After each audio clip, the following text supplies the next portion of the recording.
el tema aquí es claro. A Venezuela le han quitado todos sus activos en el exterior. Todos. Todos. No quedó ni una uña de un activo que nosotros tengamos en el exterior. Más de 150.000 millones de dólares en menos de 3 años. Fruto del interinato, fruto de la extrema derecha, fruto de toda esta oposición que pedía derrocamiento del presidente, ellos sentarse en el poder. Bueno, si lo hubiésemos sentado a ellos en el poder en el 2019, no eran solamente los activos, ya prácticamente nosotros tendríamos que vender hasta nuestras casas para dárselos a ellos y a los europeos y a los gringos, para dejarnos en la calle a todo el mundo. Esa es la oposición.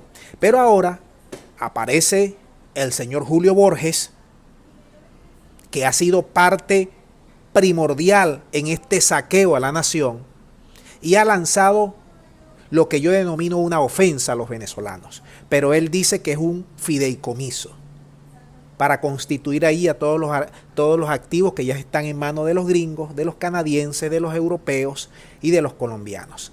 Finalmente, Colombia, con su presidente, nos acaba de confiscar Monómero. Monómero era una de las empresas estrellas de Venezuela, una de las empresas estratégicas que teníamos en Venezuela, y había una sucursal en Colombia, en Barranquilla. Una sucursal que daba plata para tirar para arriba, como quien dice.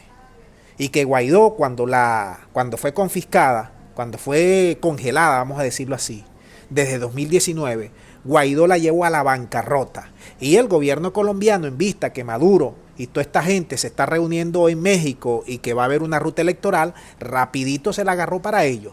Ustedes me van a decir que Colombia va a soltar esa teta de Monómero.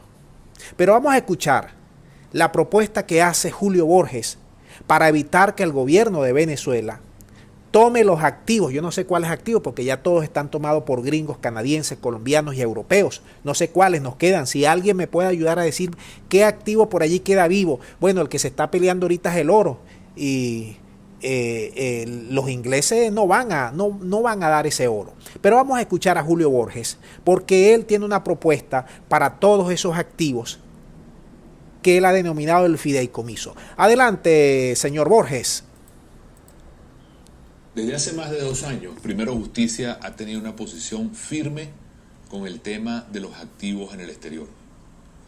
Nosotros pensamos que nunca ha debido ser manejado por la oposición estos activos, y lo hemos dicho tanto en privado como públicamente.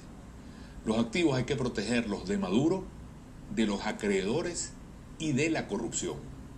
Por eso nosotros pensamos que en este momento, que la situación es mucho más crítica, hay que tomar medidas radicales. Por eso yo quiero reiterar hoy lo que hemos propuesto desde hace más de 1 año desde Primero Justicia, que es crear un fideicomiso. ¿Qué es un fideicomiso? Es como una caja donde tú metes las empresas, donde tú metes las cuentas que hay en el exterior, los bienes de las embajadas y todo lo que existe que es de los venezolanos, en esa caja, para protegerla de Maduro, de la corrupción sobre todo, y protegerlo de los acreedores. Esa caja, ese fideicomiso, va a ser manejado por un ente multilateral, el Banco Mundial, el Banco Interamericano de Desarrollo, y se nombra adicionalmente una junta de protectores, que son quienes designan a los gerentes, los que vigilan el desempeño de esas empresas, y esto permite que haya total transparencia, reglas de juego y claridad. Esta decisión es urgente tomarla ahora. Bueno, la misma junta de protectores que dice Borges, fíjate, vamos a quitar el sonido acá. La misma junta de protectores, vamos a quitar el sonido. La misma junta de protectores que nombraron para Sigo, ahí está Sigo, entregada prácticamente a los acreedores. La misma junta de protectores para Cristales, ahí está Cristales ya de un fondo buitre.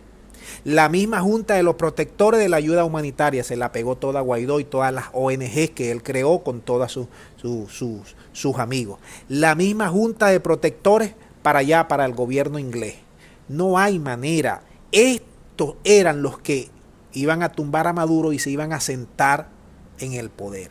No se han puesto ni siquiera de acuerdo para las elecciones. Algunas que otras cosas se han puesto de acuerdo. Imagínense ustedes cómo piensan ellos gerenciar. normalizar el país. Cuando aquí hay unos 20-30% de votos duros chavistas, que alguien me diga cómo piensan gobernar este país con esta calaña de gente como Borges, como todas estas cuestiones del interino. Y te voy a decir algo, los del interino fueron los que dieron la cara, Guaidó, Borges, Vecchio, todos esos que ustedes conocen, María Corina, la otra. Y los que no dieron la cara, pero se quedaron callados, también forman parte del interino, que esa es la otra oposición, la que llaman la mesita, que ahora se llama Alianza Democrática. Toda la oposición por lo redondo son igual o peor que el gobierno actual de Venezuela. Es decir, hermanos y amigos de América Latina, Venezuela está hundida en el lodazal y para transformarla hay que resetearla. Déjame todos tus puntos de vista para ver qué opinión tienes al respecto. Muchas gracias y será hasta la próxima.